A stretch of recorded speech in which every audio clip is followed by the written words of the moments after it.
If you're a healthcare worker who's ever thought, there must be another way I can care for patients without the grueling 12-hour shifts, then this video is for you.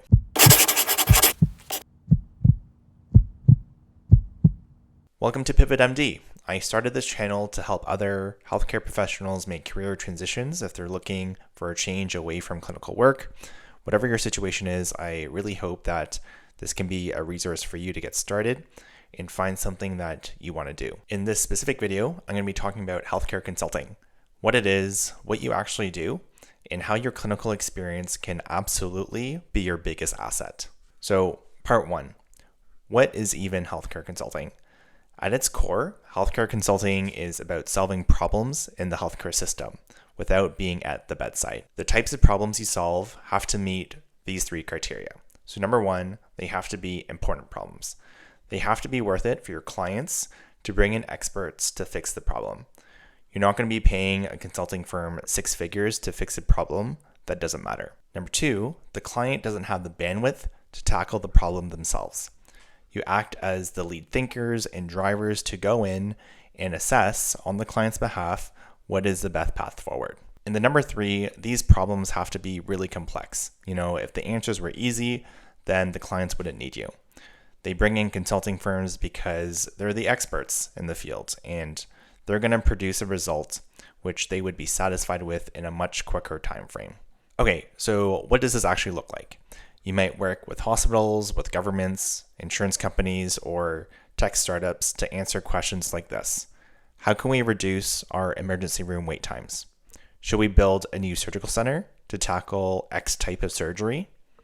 How can this digital health tool help patients better manage diabetes?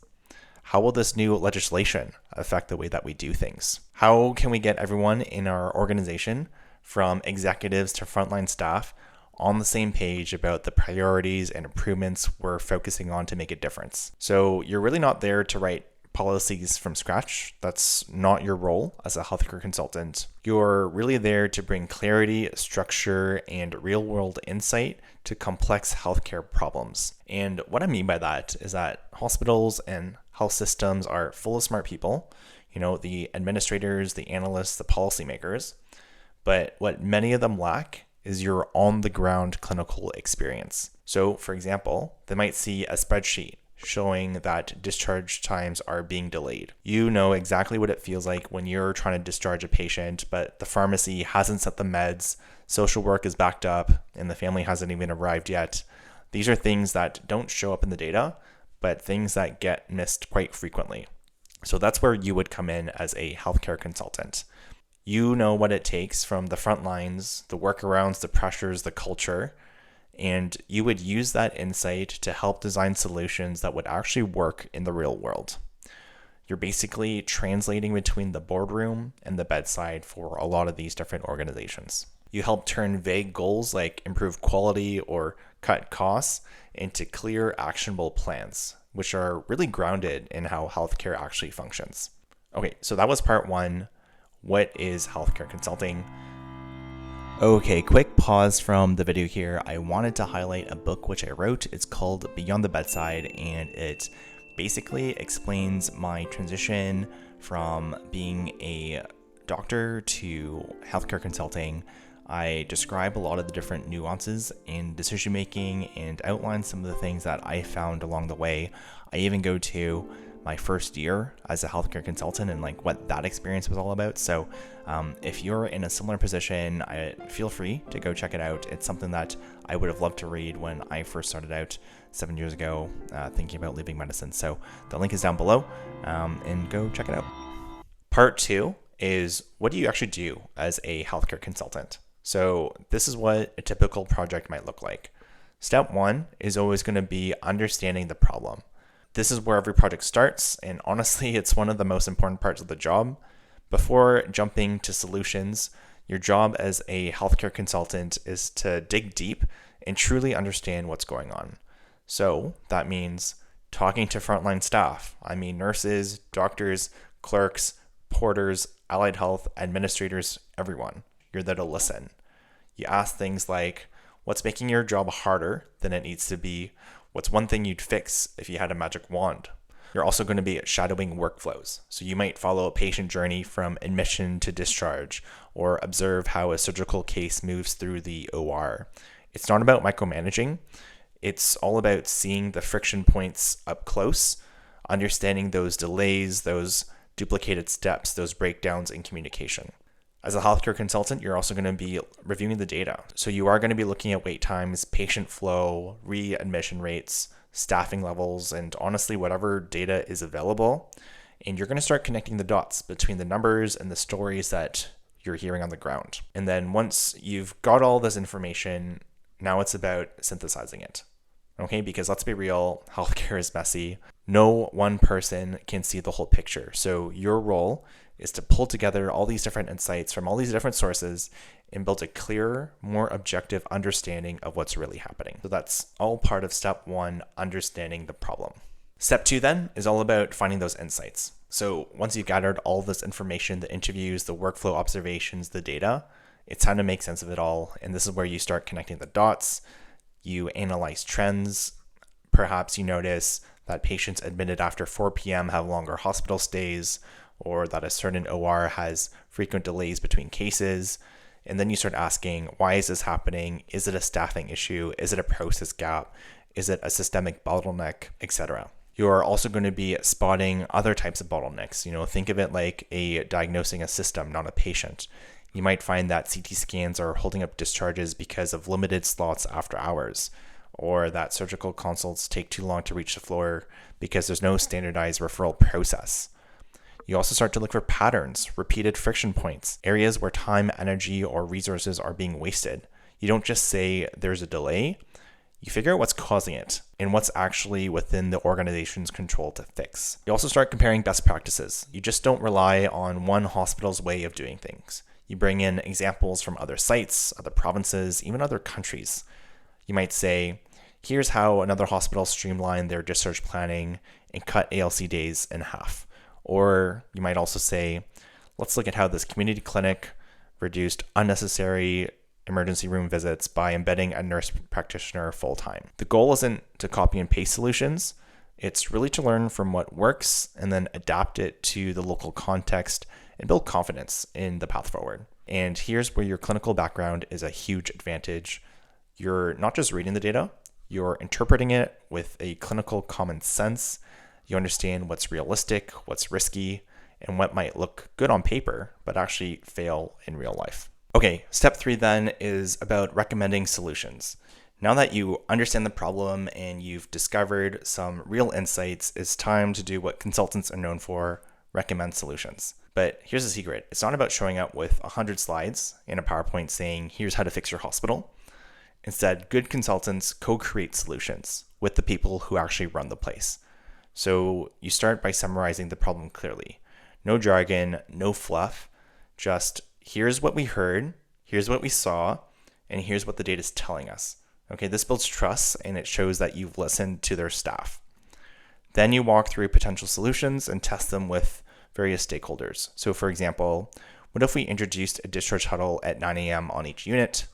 What if we built a centralized referral system for imaging requests? Stuff like that. You're not throwing out ideas just to sound smart. You're saying, here's what we've seen work elsewhere, and here's why it makes sense for you, and here's what we need to watch out for. You prioritize your recommendations based on impact, based on costs, complexity, and what the organization is ready for. Of course, not everything can be done at once. Some ones are quick, others require major change. A good consultant helps their client focus their energy on where it counts. And again, your clinical background is a superpower here, because you know that if a recommendation doesn't work for staff or patients, it's not going to work at all. You're not just solving the problem on paper. You're asking, will this actually fly on a busy Tuesday morning with 2 nurses short? And that is what really makes your perspective so valuable. And then step 4 is supporting the implementation of those recommendations. So this is really where the rubber hits the road, because even the best solution on paper means nothing if it doesn't get off the ground in real life. So as a healthcare consultant, your job doesn't end at the recommendations. You often help put those changes in action. So here's what it might look like. You work side by side with hospital leaders and frontlines teams to turn ideas into plans.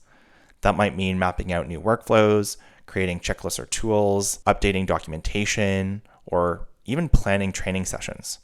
You help build buy-in, especially from staff who are tired of the flavor of the month.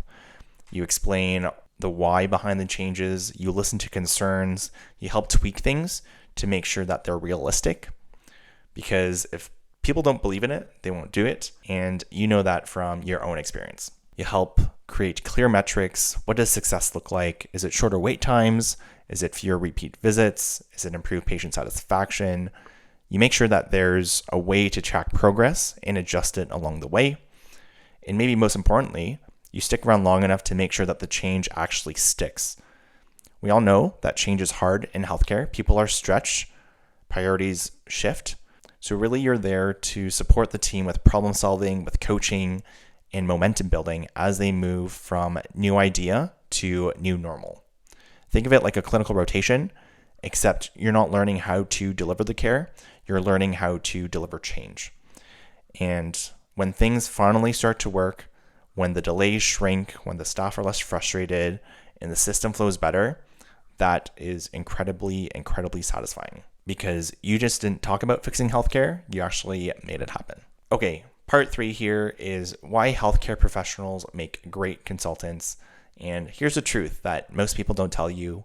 You don't need to be a business expert or have an MBA to become a successful healthcare consultant.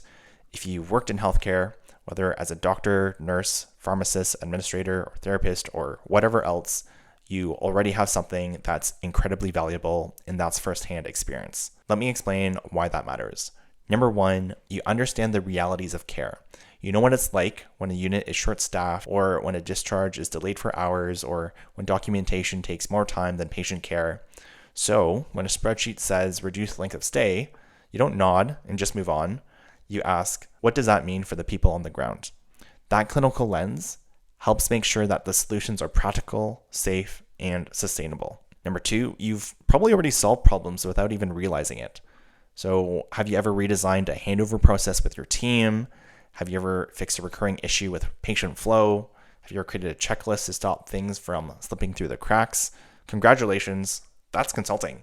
You've just been doing it under a different name. Number 3, you know how to work in complex, high-stakes environments. Hospitals are chaotic, priorities shift, resources are limited, emotions run high. And yet you've learned to stay calm, make decisions, collaborate under pressure, and communicate with empathy. And that's exactly the skill set clients want. Someone who can stay grounded, think clearly, and navigate tough conversations with maturity. Number 4, you speak the language of healthcare. So consulting teams often include analysts, engineers, or MBAs who are all brilliant in their own ways, but they might not understand why a quick fix isn't so quick when it involves unions, when it involves clinical governance, or this 100-page policy. And that's really where you come in. You come in as a translator between the people who deliver care and the people who design the system. You have to be the one to explain the difference between rounds and rounding. You help bridge that gap with insight, credibility, and trust. Number 5, you also care about the mission. You didn't get into healthcare for the glamour or for the money. You got in because you care. That same heart for impact, for people, for solving real-world problems, it still happens in consulting. You're just shifting your focus from helping one patient at a time to helping hundreds or thousands by improving the system itself. So if you've ever felt like, I don't know anything about business, just remember you already have the most important thing: experience, insight, and the drive to make healthcare better. The rest, you can definitely learn. Hey guys, thank you so much for making it this far into the video. I tried to make it as informative as possible without it being too overwhelming. I wanted to take a quick pause and tell you about a limited time offer that I'm going to run through PivotMD. I'm going to be offering one-on-one personalized career coaching services for those interested in making that transition from frontline clinical practice into whatever comes next. I've connected and helped others make similar career paths, and I would love the opportunity to be able to do the same with you. If this is something that you'd be interested in, click on the Calendly link below and you can schedule 15 minutes with me just to see if we'd be a good fit. There's no obligation or commitment. When you schedule those 15 minutes, I'm always happy to connect and chat with others. So if that's something you'd be interested in, click on the link below. So part 4, what's life like on the other side? So what actually changes when you move from clinical work into healthcare consulting? Now, let's be honest, transitioning into consulting feel like stepping into a whole new world. But once you settle in, you'll start to see that the skills you've built carry over in your lifestyle.